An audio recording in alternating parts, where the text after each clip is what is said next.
ಆತ್ಮೀಯ H16 news ಅರ್ಥಾತ್ ಸಿದ್ದರಾಮಯ್ಯಗೆ ಸ್ವಾಗತ. ನಾನು ನಿಮ್ಮವ MI ಅಥವಾ ಮಲ್ಲಪ್ಪ ಜೋರಾತ್ ಬೇರೆ.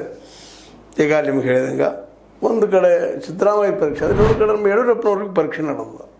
BJP ಅದರಲ್ಲೂ ಅಟರ್ಲಿ ನಮ್ಮ ಯಡಿಯೂರಪ್ಪನವ್ರಿಗೆ ಗೆಲ್ಲಲೇಬೇಕ ಅಂತ ಅನಿವಾರ್ಯತೆ. ಯಾಕಂದ್ರೆ ದಾವಣಗೆರೆಯಲ್ಲಂತೆ ಸಿದ್ದೇಶ್ವರ ಕಡೆ ಇದ್ದಂಥ ವ್ಯಕ್ತಿ ಅವ್ರ ಟಿಕೆಟ್ ಸಿಕ್ಕದ. ಮುಂದೆ ಇಲ್ಲಿ ಬಾಗಲಕೋಟೆಯಲ್ಲೇ ಪೂರ್ಣ ಪ್ರಮಾಣದಲ್ಲಿ ವೀರಣ್ಣ ಚರಂದಿಮಠರು ಯಡಿಯೂರಪ್ಪನವ್ರಿಗೆ ವಿಶ್ವಾಸ ಇಟ್ಟಂಗೆ ಕಾಣೋದಿಲ್ಲ. ಮತ್ತು ಅದೇ ಕಾಲಕ್ಕೆ ನಮ್ಮ ಯತ್ನಾಳ್ ಪ್ರಚಾರಕ್ಕೆ ಬರ್ತಾರೆ ಅನ್ನೋಂಥ ಮಾತುಗಳು ಇದ್ದಾವೆ. ಒಟ್ಟಾರೆಯಾಗಿ ಎರಡೂ ಕ್ಷೇತ್ರಗಳು ಅವ್ರು ಅಂದಷ್ಟು ಸುಲಭವಾಗಿ ಅವ್ರು ಬಯಸಿದಷ್ಟು ಸುಲಭವಾಗಿ ಗೆಲ್ಲಕ್ಕೆ ಸಾಧ್ಯ ಅದ ಅನ್ನೋಂಥ ಒಂದು ದೊಡ್ಡ ಪ್ರಶ್ನೆ ಇಲ್ಲದ ಯಡಿಯೂರಪ್ಪನವರು. ಯಾಕಂದರೆ ಯಡಿಯೂರಪ್ಪನವರು ಮುಖ್ಯವಾಗಿ ಇದನ್ನು ಇವೆರಡರಲ್ಲಿ ಮಿನಿಮಮ್ ಒಂದಾದರೂ ಗೆಲ್ಲಲೇಬೇಕನ್ನೋಂಥ ಹಠದಲ್ಲಿದ್ದಾರೆ ಅನ್ನೋದು ಅಷ್ಟೇ ಸತ್ಯದ. ಯಾಕಂದ್ರೆ ಅವರ ಮಗನ ಭವಿಷ್ಯ ಇಲ್ಲ ಅಡಗ್ಯದ.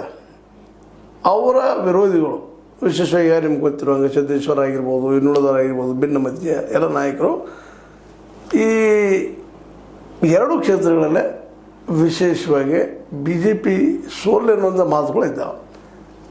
ಅದರಲ್ಲೂ ಮುಖ್ಯವಾಗಿ ದಾವಣಗೆರೆಯಲ್ಲಿ ಯಾಕಪ್ಪ ಅಂತಂದ್ರೆ ದಾವಣಗೆರೆಯಲ್ಲಿ ಅದು ಆಯ್ತು ಅಂದ್ರೆ ಸಹಜವಾಗಿ ಅವ್ರ ಹೊಂದಾಣಿಕೆ ಅದ ಮಲ್ಲಿಕಾರ್ಜುನ ಮತ್ತು